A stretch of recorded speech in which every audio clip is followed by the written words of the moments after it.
મારું નામ ડૉક્ટર દર્શન Sureja from global IVF centre Rajkot.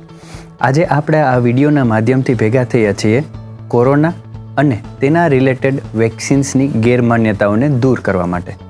છેલ્લા 1 વર્ષથી કોરોનાએ ઘણા મનુષ્યોનો ભોગ લીધો છે. શારીરિક રીતે તો કે ઉધરસ આવી, તાવ આવવું કે વધારે ડિઝીઝ પ્રોગ્રેસ થાય તો ઘણાના મૃત્યુ પણ થયેલા છે. પરંતુ શરીરની સાથે સાથે મનને થયેલી નુકસાનીઓ ઉપર પણ આપણે ધ્યાન દેવું પડે. દર્દી તો બરાબર છે, પરંતુ તેના ફેમિલી મેમ્બર્સને પણ માનસિક રીતે ઘણા ભાંગી પડતા હોય છે. તો સ્વસ્થ મન અને સ્વસ્થ તનથી આ ડિઝીઝને આપણે માત કરવા માટેની ટ્રાય કરવી જોઈએ.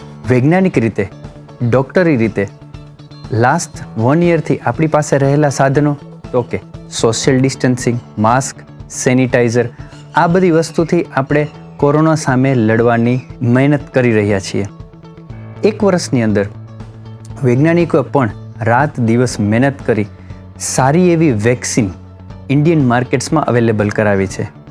હવે આ વેક્સિન્સ તમને ખબર નહીં હોય કે એની શોધ કરવા માટે 4-5 વર્ષ કે 10 વર્ષ જેટલો સમય વીતી જતો હોય છે કે જે વૈજ્ઞાનિકોની મદદથી ટૂંક સમયમાં ઇન્ડિયન માર્કેટ્સમાં આપણને અવેલેબલ થઈ છે.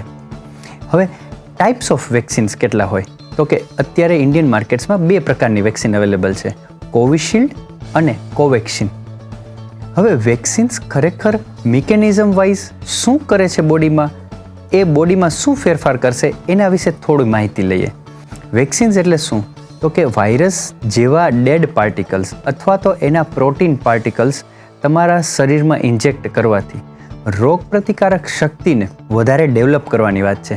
એટલે કે ફોલ્સ સૈનિકો ડેવલપ કરે, કોક બહારનો વ્યક્તિ તમારા શરીરમાં એન્ટર થાય, તમારી આર્મી એને મારવા માટે તૈયાર કરે. એટલે કે આવા જેવા ડેડ પાર્ટિકલ્સ બોડીમાં જાય, તમારી ઇમ્યુન સિસ્ટમ એન્ટીબોડીઝ નામના સૈનિકો તૈયાર કરે કે જે ફ્યુચરમાં જો ઇન્ફેક્શન થાય તો તેની સામે લડવા માટે તમારી પાસે ઓલરેડી આર્મી તૈયાર હોય.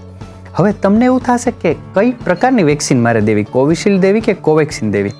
બંને વેક્સિન સારી છે, એની રીતે સરસ રીતે ઇફેક્ટિવ છે. ગવર્મેન્ટ તરફથી જે પણ વેક્સિન આપણને મળી શકતી હોય એ લેવામાં વાંધો નથી. હવે ઘણાને એવો ડાઉટ હોય કે વેક્સિન્સ લેવાથી મને કોવિડ ઇન્ફેક્શન થઈ જશે? નહીં, કારણ કે વેક્સિનમાં કોવિડના વાયરસ નથી હોતા, એમાં ડેડ પાર્ટિકલ્સ હોય છે.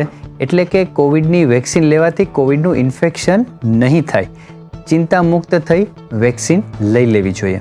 ઘણાને એમ થાય કે મને તો વેક્સિનની મારા ફ્રેન્ડે લીધી હતી, એને ખૂબ સાઈડ ઇફેક્ટ થઈ હતી એટલે મને તો ડર લાગે છે.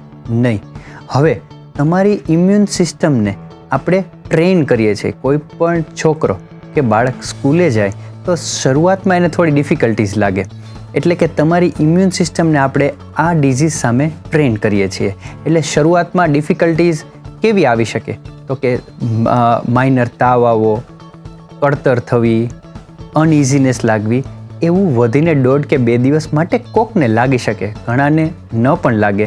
અને જેમ વેક્સિનની સાથે પેરાસિટામોલની દુખાવાની, તાવની દવા આપતા હોય તે આપણે ડેફિનેટલી લઈ શકાય અને લેવી જોઈએ. ડૉક્ટર મિત્રોએ, ઇવન અમારા ફેમિલી મેમ્બર્સે, મારા ફાધર, મારા મધર, બધાએ વેક્સિન લીધી છે અને કોઈને એવી મેજર સાઈડ ઇફેક્ટ થઈ નથી.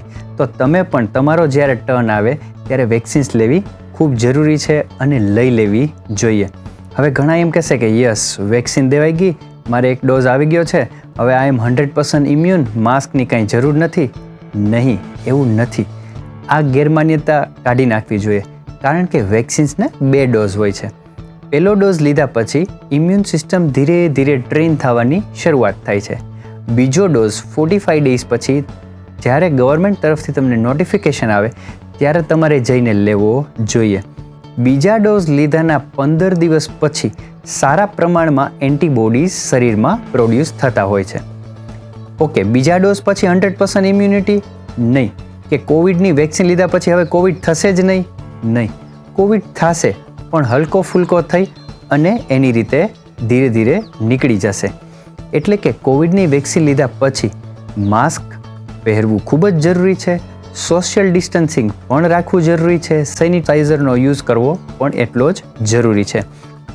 માસ્ક પહેરવાથી 95% તમને પ્રોટેક્શન મળતું જ હોય છે.